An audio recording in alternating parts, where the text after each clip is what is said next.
नमस्कार, आप देख रहे हैं आगाज टाइम में हूं आपके साथ सुहानी सिंह। और आइए नजर डालते हैं खास खबर पे। खबर लखनऊ से है, जहां पे आपको बता दें कि आयतुल्लाह खामेनी की शहादत पर 3 दिन के शोक का ऐलान किया गया।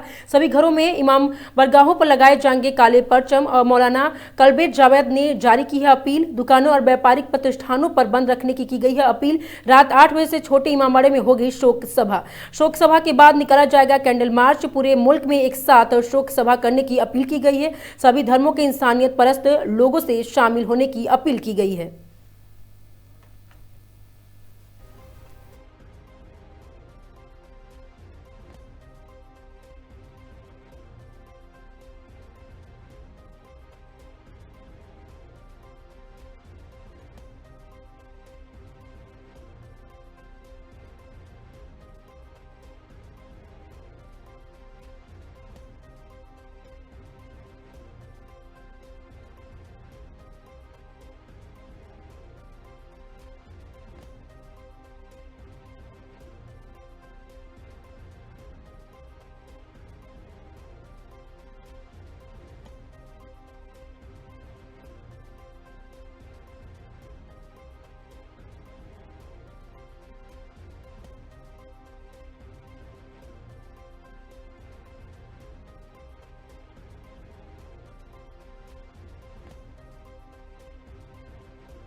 ईरान के सुप्रीम लीडर आयतुल्लाह खामेनी का जो है कल जो है उसने जो है इसराइल के हमले से जो है काल हो गया था। बताया गया रहेगा यहाँ पर आज देश भर में उसका शोक नज़र आ रहा है। तमाम जो है देश भर में पूरा उसका शोक नज़र आ रहा है। आपको यहाँ पे दिखा सकते हैं कि छोटे इमामबाड़े से बड़े इमामबाड़े में लाखों की तादाद में नहीं, कम से कम करोड़ों की तादाद में यहाँ पर जो है के कुछ लोग हैं जो कि यहाँ पर जो है अपना जो है दुख जताते हुए नज़र आ रहे हैं। रोज़ा रखते हुए तमाम आँखों में अपने आंसू लिए हुए उन्होंने बताया अपना दुख नज़र जो है साफ तौर पर नज़र आ रहा है। यहाँ तमाम लोगों को आपको दिखा सकते हैं कि छोटे इमामबाड़े से बड़े इमामबाड़े तक के पूरा रोज के हालात में जो है लोग यहाँ पे अपनी आंखों में आंसू लिए हैं।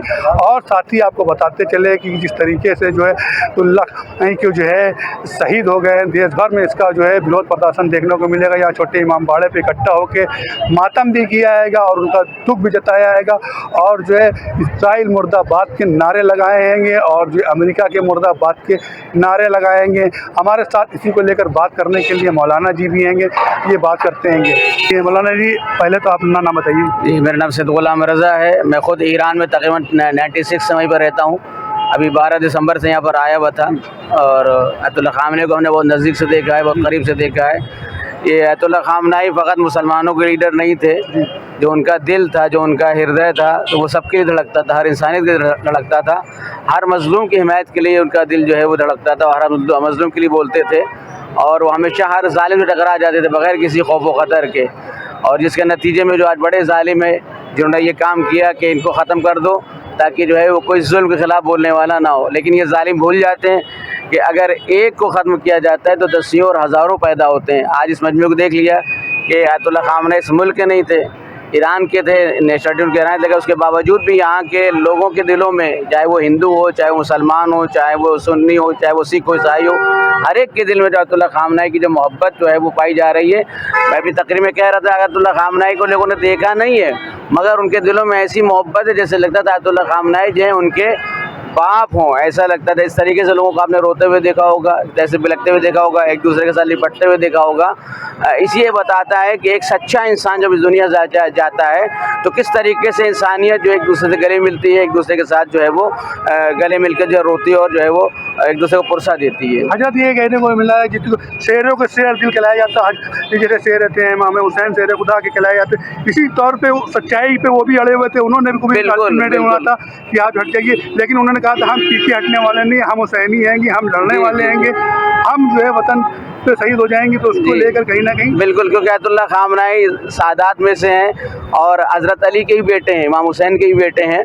और जिस तरीके से उनकी सीरत रही है, जिस तरीके से इमाम हुसैन की सीरत रही, जिस तरीके से मौला कायनात की सीरत रही, उसी सीरत पर जो है आयतुल्लाह खामेनी चले।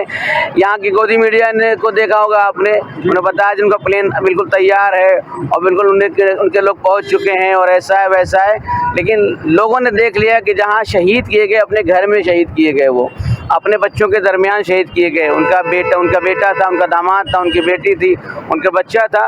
तो ये बताता है कि जो शेर होते हैं, निडर होते हैं, जालिम टकराने वाले होते हैं, वो डर के छुप के बैठते नहीं हैं, वो बल्कि मैदान में रहते हैं और मैदान में रह के बताते हैं कि देखो अगर हमको शहीद भी कर दिया तो तुमने हमारा नुकसान नहीं किया बल्कि खुद अपना नुकसान किया है। क्या कहेंगे किस तरीके से जो है तुम सरकार रहेगा जो है अभी जो है सरकार में जो मौजूदा सरकार में इसराइल का दौरा किया था प्रधानमंत्री ने, उसके बाद से देखना था कहीं ना कहीं गुप्त तरीके से अगर शेयर दी रहे तो सामने ये मुझे अफसोस के साथ कहना पड़ रहा है कि हमारे प्रधानमंत्री को आँखें खोल लेना चाहिए और उनको जो है वो हकीकी दुश्मन को पहचान लेना चाहिए। ये अमेरिका इसराइल ना किसी का हुआ है, ना किसी का हुआ था, ना किसी का हो सकता है। हमारे प्रधानमंत्री से हमारी तरफ से एक गुजारिश ये है कि वो आँखें खोल कर अपने मुल्क के लिए काम करें और जिस तरीके से शुजा बहादुर होता है उसी तरीके से काम करें। ना ट्रम्प से डरने की ज़रूरत है, ना नेतन्याहू से डरने की ज़रूरत है। हमारा मुल्क इतना मजबूत और कवी है कि सब कुछ खुद कर सकता है। वो अगर हम जो अपनी शुजाअत को दिखाएंगे, अपनी बहादुरी दिखाएंगे, वो हमारे मजबूर हैं, हम उनके मजबूर नहीं हैं। हम ये पैगाम देना चाहेंगे अपने मुल्क के आपके चैनल के माध्यम से कि जो है हमारे प्रधानमंत्री हो जाए और भी लोग हों, वो देखें कि किस तरीके से शुजाअत का जो है वो मुजाहरा किया जाता है, किस तरीके से जो है वो शुजा बन के रहा जाता है। शुजा बन के रहोगे दुनिया झुक जाएगी और अगर जो है डरपोक बन के रहोगे दुनिया के सामने तुम्हें झुकना पड़ेगा। क्या कहेंगे जिस तरीके से आप लोग भी प्रदर्शन कर रहे हैं, लोग बात आ जाती है कि सियाह के लोग कर रहे हैं, लेकिन अब सुन्नी लोग भी जो है इसमें शामिल हैं और पूरे देश भर में आ रहेगा, क्या रखेंगे, क्या संदेश देना चाहेंगे? ये जो आपने कहा कि शिया लोग कर रहे हैं ये बिल्कुल गलत है। शिया लोग खाली नहीं कर रहे हैं, हमारे सुन्नी भाई भी हैं, हिंदू भाइयों के दिलों में जो है वो नफरत इस तरह की से फैली जिस तरीके से वो शुजा बहादुर शहीद किया गया, मारा गया है। और न फ़कत इस मुल्क में हो रहा है, ये सिर्फ इस मुल्क में नहीं हो रहा है एहतजाज, बल्कि ये दुनिया में हो रहा है। अगर आप उठा के देख लें चैनल्स वगैरह तो हर मुल्क में जो है नफरत जो है वो देखी जा रही है नेतन्याहू के खिलाफ, अमेरिका के खिलाफ, इजराइल के खिलाफ और ऐसी दहशत गर्दी के खिलाफ कि जो वो लोग कर रहे हैं, दुनिया में कर रहे हैं। गाज़ा में उन्होंने यही किया, दुनिया में किया। तो खाली ये जो है मसला जो है मुसलमानों का, ये शियों का नहीं है, बल्कि मसला इंसानियत का, इंसानों का है। ये सर आखिरी सवाल लेंगे, दहशत गर्दी फैलाई जा रही है कि कहीं ना कहीं दहशत गर्दी को दूर करने के लिए जैसे सबको एक साथ होना चाहिए। बिल्कुल बिल्कुल, दहशत गर्दी को बहुत आम तौर से फैलाए जाने की कोशिश हमेशा से की जाती रही है। दहशत गर्दी फैलाई इसलिए जाती है कि मुल्क को कमज़ोर किया जा सके। मुल्क को जो मजबूती के दबाव से जो मजबूत हो रहा है, बढ़ रहा है, अगर यहाँ भी कोई इख्तलाफी बात करता है, हिंदू मुस्लिम की बात करता है, तो वो भी एक तरह से यानी मुल्क को कमज़ोर करने वाली बात है, वो भी एक तरह की दहशत गर्दी ही है, दहशत गर्दी से हटकर नहीं है। तो अगर इस तरह की बात हो रही है तो कहीं पर तो सबको मिलकर साथ आना चाहिए। जैसे हमारे सामने की मिसाल अभी जो दीपक कुमार आया सामने कि जिसने जो है खुल के मुकाबला किया, बताया कि देखो हम सब एक रह के तो मुल्क को आगे बढ़ा सकते हैं, डिवाइड हो के मुल्क को आगे नहीं बढ़ा सकते हैं। ये दर्स है इमाम हुसैन का, ये दर्स है आयतुल्लाह खामनाई का, ये दर्स है अहले बैत का। ये सब हमने उनसे सीखा और सबको उन्हीं से सीखने की ज़रूरत है। अच्छा, छोटा संदेश दिया हमारे चैनल के माध्यम से, सबको मिलजुल के रहना चाहिए, भड़क के और किसी का कोई जो है वो भेदभाव नहीं करना चाहिए। यही इमाम हुसैन का और यही अताउल्लाह खान का भी जो है बिल्कुल हर धर्म यही सिखाता है, हर धर्म सिखाता है। धर्म नहीं सिखाता आपस में बैर रखना, हिंदी है वतन के, हिंदुस्तान हमारा। ये जो है ये इमाम हुसैन का पैगाम भी है, दीन का पैगाम भी है, अहले बैत का पैगाम भी है, मासूम का पैगाम भी है। इसलिए जितना हम सब एक होकर रहेंगे, मुत्तहिद होकर रहेंगे, भेदभाव ख़त्म होकर रखेंगे, उतना ही हम सब तरक्की करेंगे, एक दूसरे कारोबार तरक्की करेंगे और ये मुल्क तरक्की करेगा। बहुत बहुत धन्यवाद। हमारे साथी उन्होंने कहा कि जिस तरीके से अताउल्लाह खान का जो है शेरों के शेर दिल कहलाए जाने वाले और इमाम हुसैन जिस तरीके से और जो पर हज़रत अली जिस तरीके से सीधे रास्ते पे जो हक़ के रास्ते पे थे, उसी रास्ते पे खामाई भी थे, लेकिन उन्होंने एक भाईचारे का संदेश दिया था कि जो है जुल्म के आगे नहीं झुकना है, सर कटा देना है, लेकिन जो है जुल्म के आगे झुकना नहीं। यही भाईचारे का संदेश है, यही भाईचारे का पैगाम है। आज जो है देश भर में खामाई जी का जो है दुख मनाया जा रहा है। यहाँ पे भी छोटे इमामबाड़े में, बड़े इमामबाड़े में भी देखने को मिलेगा। उन्होंने कहा है कि सब में रहें और उनका दुख जो है देश भर में देखने को मिलेगा। अब भाईचारे का पैगाम भी दिया जाएगा। कैमरा पर्सन अमित के साथ मैं मोहम्मद एजाज, आगाज़ टाइम।